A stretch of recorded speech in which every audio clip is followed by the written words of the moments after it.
Welcome friends. तो friends आज हम लोग बात करने वाले हैं ईडियम्स एंड फ्रेजेस की। और फ्रेंड्स ये हमारे नेवी के करतार की प्रैक्टिस बुक के सारे ईडियम्स एंड फ्रेजेस हैं जो कि आपके एग्ज़ाम के लिए बहुत ज़्यादा इंपॉर्टेंट हैं। तो मैंने जितने भी ईडियम्स एंड फ्रेजेस थे उन सारे ईडियम्स एंड फ्रेजेस को लिया है और मैं उन सब की स्टोरी आपको बताऊंगा जिससे आप लोगों को ये ईडियम्स के मीनिंग याद बने रहें।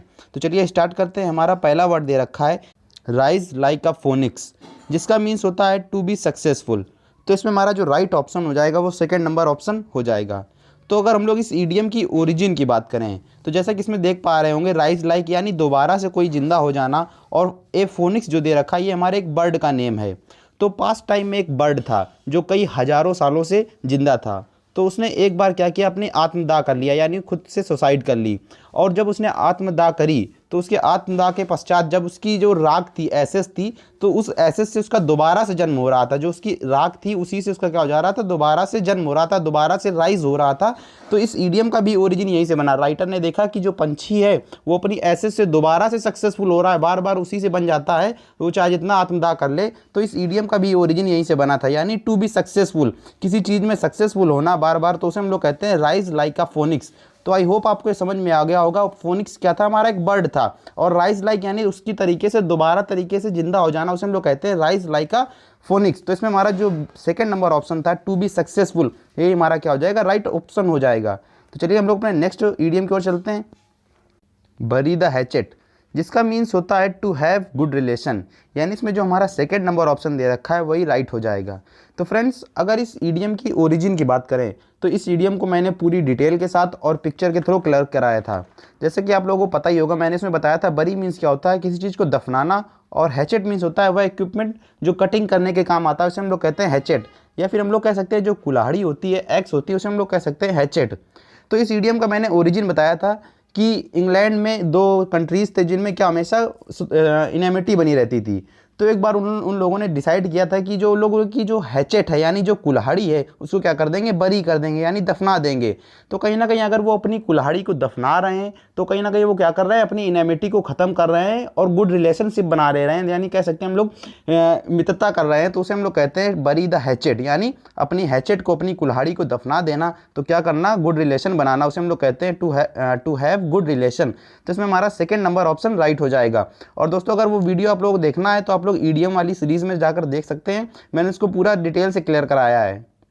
तो चलिए इसमें हमारा थर्ड वर्ड दे रखा है हॉब्सन्स चॉइस, जिसका मीन्स होता है द ओनली अल्टरनेटिव ऑप्शन, यानी आपके पास एक ही ऑप्शन होना, उसे हम लोग कहते हैं हॉब्सन्स चॉइस। तो इसमें हमारा थर्ड नंबर ऑप्शन राइट हो जाएगा।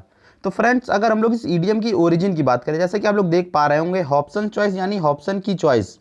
तो इस ईडियम का ओरिजिन एक घोड़े के व्यापारी से हुआ था जिसका नाम क्या था, हॉब्सन्स, यानी उसका नाम था हॉब्सन। तो हॉब्सन क्या था, एक घोड़ों का व्यापारी था, और जो उसके घोड़े होते थे वो बहुत अच्छी ब्रीडिंग के होते थे, बहुत अच्छी नस्ल के होते थे, और वो हर रेस में जीतते थे। तो लोगों के पास मजबूरी थी कि उसके पास क्या करने, घोड़े खरीदने आते थे। लेकिन उसकी एक पॉलिसी थी, उसकी एक चॉइस थी कि वो घोड़ों को कभी किसी को चूज़ नहीं करने देता था। वो हमेशा घोड़ों को एक अपने स्टेबल में एक लाइन से खड़े कर देता था, और लोगों को जो घोड़ा मिलना होता था वो घोड़ा लाइन वाइज देता था, ना कि किसी को चुनने देता था। तो इससे हमारा ईडियम का ओरिजिन बना था कि लोग क्या करते थे, उनके पास सिर्फ एक अल्टरनेटिव ऑप्शन होता था, यानी जो मिल रहा है वही ले लो। तो इस ईडियम का ओरिजिन यहीं से बना है। तो आई होप आपको समझ में आ गया होगा, यानी हॉब्सन चॉइस, हॉब्सन नाम का एक व्यक्ति था जो क्या करता था, घोड़ों का व्यापारी था, लेकिन वो घोड़ों को कभी चुनने नहीं देता था, वो एक लाइन से खड़ा करके उन्हें बेचता था। तो इस ईडियम का भी ओरिजिन यहीं से हुआ था। तो जिसका मीन्स क्या हो जाएगा, द ओनली अल्टरनेटिव ऑप्शन, या फिर कह सकते हैं जो ऑप्शन हो जाएगा, या फिर कह सकते हैं द ओनली अल्टरनेटिव। तो इसमें हमारा थर्ड नंबर ऑप्शन राइट हो जाएगा। तो चलिए हम लोग अपना नेक्स्ट ईडियम की ओर चलते हैं जो कि दे रखा है पुट हेड्स टुगेदर। तो अगर इसके मीन्स की बात करें तो इसमें हमारा जो ऑप्शन राइट हो जाएगा वो हमारा हो जाएगा सेकेंड नंबर, यानी जिसका मीन्स होता है कंसल्ट सीरियसली। तो अगर फ्रेंड्स हम लोग इस ईडियम की ओरिजिन की बात करें तो अगर आप लोगों ने कभी मैच देखा होगा, चाहे वो क्रिकेट का हो, फुटबॉल का हो, किसी भी चीज़ का मैच हो, तो क्या करते थे, जो खिलाड़ी होते थे या फिर मैच स्टार्ट होने के पहले या फिर जो कह सकते हैं सीरियस कंडीशन होती थी, उसमें वो लोग क्या करते थे, एक सर्कल बना लेते थे और अपने हेड्स को एक दूसरे से कनेक्ट करके वहाँ पर सर्कल बना करके क्या करते थे, किसी चीज़ के बारे में सीरियस से डिस्कस करते थे या फिर कह सकते हैं कंसल्ट करते थे।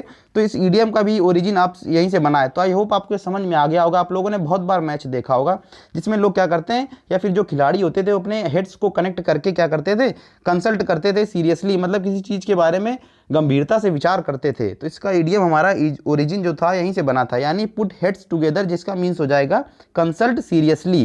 तो आई होप आपको समझ में आ गया होगा। तो चलिए हम लोग अपने नेक्स्ट ईडियम की ओर चलते हैं, जो कि दे रखा है to make the most of. तो इस ईडियम का एक्सप्रेशन आप लोगों को समझ में आ रहा होगा। To make the most of यानी किसी चीज़ का अधिक से अधिक उपयोग करना, किसी चीज़ का बहुत ज़्यादा उपयोग करना, उसे हम लोग कहते हैं to make the most of.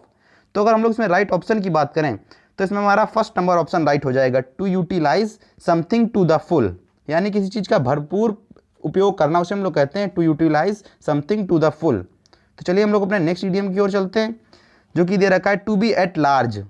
तो अगर हम लोग इस ईडियम की ओरिजिन की बात करें तो इसका मीन्स होता है कहीं से फरार होना, कहीं से भाग जाना, या फिर जो भगौड़ा होता है उसे हम लोग कहते हैं एब्सकॉन्ड।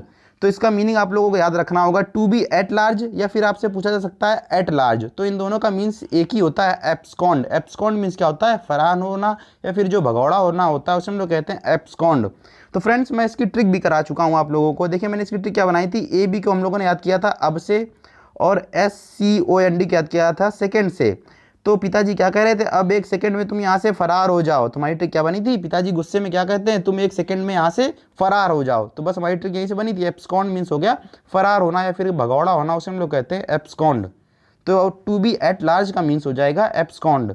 तो चलिए हम लोग अपने नेक्स्ट ईडियम की ओर चलते हैं, जो कि हमारा दे रहा है टॉल टॉक, जिसका मीन्स होता है या फिर हम लोग कह सकते हैं किसी चीज़ के बारे में डींगे मारना, किसी चीज़ को भड़काना, उत्तेजित करना, उसे हम लोग कहते हैं बोस्टिंग या फिर कह सकते हैं एग्जैगरेशन। तो इसमें हमारा थर्ड नंबर ऑप्शन राइट हो जाएगा। तो फ्रेंड्स अगर हम लोग इस ईडियम की बात करें, जैसा कि आप लोग देख पा रहे होंगे, टॉल यानी कोई चीज़ लंबा लंबा या फिर कह सकते हैं किसी चीज़ को बढ़ाना, और टॉक मीन्स बात को, किसी बात को लंबा लंबा हाँकना या फिर उसको बढ़ाना, उसे हम लोग कहते हैं टॉल टॉक। तो इस ईडियम का आप एक्सप्रेशन समझ पा रहे होंगे, टॉल टॉक यानी किसी चीज़ को बढ़ा बढ़ा कर हाँकना, उसे हम लोग कहते हैं टॉल टॉक। तो इसमें हमारा जो थर्ड नंबर ऑप्शन दे रखा है बोस्टिंग। बोस्टिंग मीन्स क्या होता है, डींगे मारना या फिर कह सकते हैं एग्जैगरेशन मीन्स दे रखा है। तो इसमें हमारा थर्ड नंबर ऑप्शन क्या हो जाएगा, राइट हो जाएगा। तो चलिए हम लोग अपने नेक्स्ट ईडियम की ओर चलते हैं, जो कि दे रखा है अ बोल्ट फ्रॉम द ब्लू। अगर इसकी ईडियम की बात करें तो इसका मीन्स हो जाएगा जो सडन इवेंट होता है, अचानक, या फिर कह सकते हैं जो अप्रत्याशित घटना होती है, उसे हम लोग कह सकते हैं अ बोल्ट फ्रॉम द ब्लू। तो फ्रेंड्स अगर हम लोग इस ईडियम की ओरिजिन की बात करें तो इस ईडियम का भी ओरिजिन मैं बहुत ट्रिक से, पूरी पिक्चर से, पूरी डिटेल से मैं इसको करा चुका हूँ, जिसको आप लोग जाकर देख सकते हैं। अगर हम लोग इस ईडियम की ओरिजिन की बात करें तो मैंने बताया था द ब्लू यानी इसका मीन्स हो जाएगा स्काई से, और अ बोल्ट यानी करंट, यानी आप लोग देखते होंगे जो बिजली गिरती है उसे हम लोग कह सकते हैं करंट। तो मैंने इस ईडियम का ओरिजिन बताया था कि एक बार क्या होता है, जो स्काई होता है, स्काई अगर आप लोगों ने देखा होगा कभी बारिश होती है तो उसमें क्या होता है, जो करंट होता है, जो बोल्ट होता है या फिर कह सकते हैं जो बिजली होती है, वो क्या होती है, कड़कती है। तो जो बिजली अगर कहीं पर कड़कती है या फिर गिरती है तो कहीं ना कहीं बता के नहीं गिरती है, ना किसी हम लोग कह सकते हैं उसकी कोई संभावना होती है। वो कैसा एक इवेंट होता है, वो एक सडन इवेंट होता है। तो इस ईडियम का भी ओरिजिन यहीं से बना था, यानी अ बोल्ट फ्रॉम द ब्लू, यानी स्काई से जो बोल्ट गिर रहा है वो कहीं ना कहीं कैसी घटना है, एक सडन इवेंट है। तो इसमें हमारा फोर्थ नंबर ऑप्शन क्या हो जाएगा, राइट हो जाएगा। तो चलिए हमारा जो नेक्स्ट ईडियम दे रखा है 9 नंबर पर, मूट पॉइंट। तो अगर हम लोग इसकी मीनिंग की बात करें, देखिए मूट मीन्स आप लोग पता होगा कोई चीज़ प्रेजेंट करना, कोई चीज़ किसी के सामने कह सकते हैं सजेस्ट करना या फिर सजेशन देना, किसी चीज़ के सामने कोई चीज़ इंट्रोड्यूस करना, उसे हम लोग कहते हैं मूट। और पॉइंट मीन्स आप लोग पता ही होगा क्या होता है, जो मुद्दा होता है। तो फिर इसमें हम लोग, आप लोग समझ पा रहे होंगे, कोई मुद्दा किसी के सामने व्यक्त करना या फिर कह सकते हैं जो वाद विवाद होती है, जो डिबेट होती है, उसे हम लोग कह सकते हैं मूट पॉइंट। तो आई होप आप लोग समझ पा चुके होंगे। तो अगर हम लोग इसमें राइट ऑप्शन की बात करें तो इसमें हमारा 9 नंबर में जो ऑप्शन मिल जाएगा वो अनडिसाइडेड मिल जाएगा, यानी जो चीज़ अनडिसाइड होती है, किसी उसके बारे में कोई चीज़ अभी तक निर्णय नहीं लिया गया है, यानी वो वाद विवाद का मुद्दा है, उसे हम लोग कहते हैं मूट पॉइंट। तो आप लोग ध्यान रखिएगा, मूट पॉइंट मीन्स क्या होता है, जो वाद विवाद का जो मुद्दा होता है उसे हम लोग कह सकते हैं मूट पॉइंट। तो इसमें हमारा फर्स्ट नंबर ऑप्शन क्या हो जाएगा, राइट हो जाएगा। तो चलिए हमारा नेक्स्ट इडियम दे रखा है to play the devil with. तो अगर हम लोग इसमें राइट ऑप्शन की बात करें तो हमारा सेकंड नंबर ऑप्शन राइट हो जाएगा, यानी टू हार्म, यानी किसी को हानि पहुंचाना या फिर किसी को चोट पहुंचाना, उसे हम लोग कहते हैं to play the devil with. तो फ्रेंड्स अगर हम लोग इसमें बात करें डेविल की, तो डेविल मीन्स आप लोग पता ही होगा कौन होता है, शैतान या फिर कह सकते हैं जो दानव होता है, उसे हम लोग कहते हैं डेविल। तो टू प्ले यानी आप डेविल के साथ खेल रहे हैं, कहीं ना कहीं आप खतरों के साथ खेल रहे हैं, तूफान या फिर कह सकते हैं शैतान के साथ खेल रहे हैं, या फिर कह सकते हैं जो दानव के साथ आप खेल रहे हैं। तो कहीं ना कहीं आप उसके साथ अगर खेल रहे हैं तो आपको हानि पहुंचेगी या फिर कह सकते हैं आपको चोट पहुंच सकती है। तो इसमें हमारा सेकंड नंबर ऑप्शन क्या हो जाएगा, राइट हो जाएगा, यानी to play the devil with, जिसका मीन्स क्या हो जाएगा, टू हार्म। तो चलिए हमारा नेक्स्ट इडियम दे रखा है टू ड्रा द लॉन्ग बो। तो अगर हम लोग इसके मीन की बात करें तो इसमें हमारा फर्स्ट नंबर ऑप्शन राइट हो जाएगा। एग्जैजरेट मीन्स क्या होता है, किसी चीज़ को भड़काना या फिर कह सकते हैं किसी चीज़ को वर्डन में पूरा एक्सप्लेन करके बताना, उसे हम लोग कहते हैं टू ड्रॉ द लॉन्ग बो। तो आप लोग पता ही होगा, ड्रॉ मीन्स होता है खींचना और बो मीन्स होता है धनुष को। अगर धनुष को आपको कहीं ना कहीं आप अगर उसको लंबा लंबा बहुत ज़्यादा खींच रहे हैं तो कहीं ना किसी चीज़ को आप किसी चीज़ को बिल्कुल विस्तार में बता रहे हैं, पूरी डिटेल में बता रहे हैं, तो उसे हम लोग कहते हैं एग्जैजरेट। तो इसमें हमारा फर्स्ट नंबर ऑप्शन राइट हो जाएगा। तो चलिए हमारा नेक्स्ट इडियम दे रखा है to burn a hole in one's pocket. तो फ्रेंड्स ये जो हमारे इडियम आ रहा है इनमें आप लोग कहीं ना कहीं अगर इनका मीनिंग निकाल देंगे तो उसी से इस मीनिंग का आप लोग जो इसका मीनिंग है वो क्लियर हो जाएगा। जैसे कि आप लोग देख पा रहे होंगे, टू बर्न यानी बर्न कर देना, जला देना, अ होल या फिर कह सकते हैं एक होल बना देना किसी की या फिर अपनी पॉकेट में। अपनी पॉकेट में एक आप कहीं ना कहीं अगर आप अपनी पॉकेट को जलाकर एक होल बना रहे हैं तो आपने अगर होल बनाया तो उस पॉकेट से क्या होगा, जो आपका मनी है वो बार बार गिरता जाएगा। कह सकते हैं हम लोग किसी चीज़ को एक्सपेंड एक्स्ट्रावेगेंटली यानी किसी चीज़ को बहुत ज़्यादा मात्रा में खर्च करना, उसे हम लोग कह सकते हैं to burn a hole in one's pocket, जिसका मीन्स हो जाएगा टू स्पेंड मनी क्विकली। तो इसमें हमारा फोर्थ नंबर ऑप्शन राइट हो जाएगा। तो चलिए हमारा नेक्स्ट इडियम दे रखा है टू बर्न वंस बोट, यानी किसी की या फिर कह सकते हैं अपनी नाव को जला देना, तो उसे हम लोग क्या कहेंगे। तो अगर हम लोग इसमें राइट ऑप्शन की बात करें तो हमारा फर्स्ट नंबर ऑप्शन राइट हो जाएगा, यानी पॉइंट ऑफ नो रिटर्न, किसी के आने की बिल्कुल संभावना खत्म हो जाना, उसे हम लोग कहते हैं टू बर्न वंस बोट। तो फ्रेंड जैसा कि आप लोग देख पा रहे हैं इसमें हमारा बोट दे रखा है यानी नाव दे रखी है, और बर्न मीन्स होता है जलाना। अगर आप अपनी नाव को जला रहे हैं, अगर आप कहीं किसी नदी में किसी यात्रा किसी या कह सकते हैं हम लोग आप अगर मछली पकड़ने गए हैं और आपने अपनी वहाँ पर नाव में, जब आप लोग वहाँ पर बीच दरिया में पहुँच गए और आपने अपनी नाव को वहाँ पर जला दिया, तो कहीं ना कहीं आपके आने की जो संभावना है बिल्कुल ख़त्म हो जाएगी। तो इस इडियम का भी ओरिजिन यहीं से हुआ है। तो आप लोग समझ पा रहे होंगे, पॉइंट ऑफ नो रिटर्न। तो चलिए हमारा नेक्स्ट इडियम दे रखा है add fuel to the fire, यानी फायर मीन्स आग में और फ्यूल मीन्स यानी ईंधन को ऐड कर देना, आग में ईंधन को डालना। तो कहीं ना कहीं आप ये इडियम बहुत बार सुनते होंगे, तो इसका मीनिंग आप लोगों को आसानी से क्लियर हो रहा होगा, यानी किसी चीज़ को भड़काना, उत्तेजित करना, उसे हम लोग कहते हैं add fuel to the fire. तो इसमें हमारा सेकंड नंबर ऑप्शन क्या हो जाएगा, राइट हो जाएगा, यानी एग्रेवेट प्रॉब्लम, यानी किसी चीज़ को भड़काना, उत्तेजित करना, उसे हम लोग कह सकते हैं एग्रेवेट प्रॉब्लम। तो add fuel to the fire, जिसका मीन्स हो जाएगा एग्रेवेट प्रॉब्लम। तो चलिए हमारा नेक्स्ट इडियम दे रखा है 15 नंबर पर, जो कि दे रखा है कर्टेन लेक्चर, जिसका मीन्स होता है, जो अगर हम लोग इस इडियम की मीनिंग की बात करें, यानी कर्टेन लेक्चर मीन्स होता है जो पत्नी के द्वारा जो डांट फटकार होती है उसे हम लोग कहते हैं कर्टेन लेक्चर।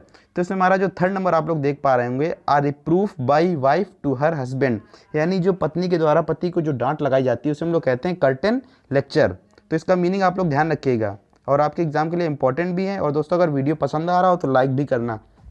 देखिए आपका एक जो वर्ड दे रखा है इडियम टॉल टॉक, ये आपका दोबारा से रिपीटेड है। इसमें बहुत से जो हमारे इडियम थे रिपीटेड थे तो मैंने उनको छोड़ दिए थे। तो आप लोग इसमें एक ये आ चुका है जिसका मीन्स आप लोग दोबारा आप लोगों को पता ही होगा, टॉल टॉक यानी किसी चीज़ को लंबा लंबा हाँकना, तो उसे हम लोग कहते हैं टॉल टॉक। तो इसका जो हमारा राइट ऑप्शन हो जाएगा वो आप लोग देख पा रहे होंगे, एग्जैगरेट मीन्स यानी किसी मैटर को एग्जैगरेट करना, किसी मैटर को बढ़ाना या फिर कह सकते हैं उत्तेजित करना, उसे हम लोग कहते हैं टॉल टॉक। तो इसमें हमारा फर्स्ट नंबर ऑप्शन क्या हो जाएगा, राइट हो जाएगा। तो चलिए हमारा 17 नंबर पर ऑप्शन जो वर्ड दे रखा है एन एप्पल ऑफ डिस्कॉर्ड। तो फ्रेंड्स ये आप लोगों को इडियम बहुत बार मिल चुका होगा। डिस्कॉर्ड मीन्स क्या होता है, जो झगड़े की जड़ होती है उसे हम लोग कहते हैं डिस्कॉर्ड, यानी जो झगड़ा होता है उसे हम लोग कह सकते हैं डिस्कॉर्ड। और एन एप्पल यानी अगर हम लोग इस इडियम की मीनिंग की बात कर लें तो इसमें हमारा जो राइट ऑप्शन हो जाएगा वो हमारा ए नंबर ऑप्शन हो जाएगा, यानी कॉज ऑफ क्वेरल, यानी झगड़े की जो जड़ होती है उसे हम लोग या फिर कह सकते हैं जो झगड़े का कारण होता है उसे हम लोग कहते हैं एन एप्पल ऑफ डिस्कॉर्ड। तो अगर हम लोग इस इडियम की लर्न करने की स्टोरी की बात करें तो जैसा कि आप अगर आपके घर में कोई एप्पल आया है, कोई सेब आया है खाने के लिए, और पिताजी वो जो एप्पल लाए हैं वो सिर्फ एक एप्पल लाए हैं, और आप भाई बहन हैं उसमें काफ़ी, मतलब आप कह सकते हैं आप दो तीन चार भाई बहन हैं, तो कहीं ना कहीं अगर वो एप्पल आया है तो कहीं ना कहीं वो झगड़े की जड़ है। एक एप्पल है, वो किस किस में बटेगा, अगर पिताजी ने इसको रख दिया तो सबकी नज़र उसी पर है। तो इस ईडियम की स्टोरी आप लोग यहीं से लर्न कर सकते हैं, यानी एन एप्पल ऑफ डिस्कॉर्ड, यानी जो झगड़े की जड़ होती है उसे हम लोग कहते हैं एन एप्पल ऑफ डिस्कॉर्ड। तो चलिए हमारा जो नेक्स्ट और जो last, to show the white feather, तो जिसका मीन होता है to show signs of cowardice, यानी कायरता दिखाना, कायरता का चिन्ह दिखाना, उसे हम लोग कह सकते हैं to show the white feather. तो फ्रेंड्स अगर हम लोग इस ईडियम की ओरिजिन की बात करें तो पास्ट टाइम में कॉक्स की यानी मुर्गों की लड़ाई होती थी, और जो मुर्गे होते थे वो कई कलर के होते थे, राइट। आप लोगों ने देखा भी होगा जो मुर्गे होती हैं उनकी क्या होती है, लड़ाई होती है। तो जो मुर्गे होते थे वो जो उनके जो फीदर होते थे, और फीदर में उनकी जो टेल होती थी, अगर उनके टेल का जो फेदर है वो कैसा वाइट कलर का है, तो उससे पता लग जाता था कि वो जो मुर्गा है कहीं ना कहीं वो कायर है और वो हार जाता है। तो पास्ट टाइम से कस्टम चली आ रही कि यानी जो कह सकते हैं जो मुर्गा है उसकी जो फेदर है, उसकी टेल का जो फेदर है वो वाइट कलर का है, तो उससे पता लग जाता था कि वो जो मुर्गा है वो कहीं ना कहीं कमज़ोर है, कावर्डिस है, यानी कायर है। तो इस ईडियम का भी ओरिजिन यहीं से हुआ है। और अगर बात करें अगर वो किसी अदर रंग का या फिर कह सकते हैं ब्लैक कलर का है, रेड कलर का है, तो उससे पता लगता था कि वो मुर्गा है वो कहीं ना कहीं वो अच्छे ताकतवर है या फिर कह सकते हैं स्ट्रॉन्ग है। तो इस ईडियम का भी ओरिजिन यहीं से बना था, यानी जो मुर्गा है अगर उसका जो फेदर है वो वाइट कलर का है तो उससे पता लग जाता था कि वो जो मुर्गा है वो कहीं ना कहीं कायर है। तो आई होप आपको समझ में आ गया होगा।